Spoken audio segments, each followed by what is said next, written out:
The members of the Michigan Capitol Commission voted unanimously on Monday to come up with a plan to ban firearms on Capitol grounds. While we all have a story to tell about gun violence, today is about this body not just talking, but rather taking action within its authority. Therefore, Mr. Chair, I would move that the Commission's Executive Director be instructed to prepare a recommended plan of action, including the necessary policies and technology to implement a total ban of firearms in the Capitol and on its grounds.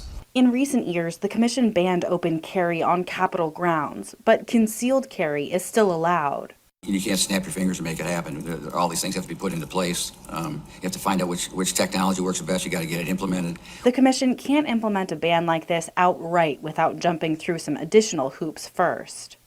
On Monday, the Commission also discussed other safety measures like keycard access and metal detectors. So getting into the Capitol could look a little different in the future. For now, I'm your senior political reporter, Elle Myers, Fox 47 News.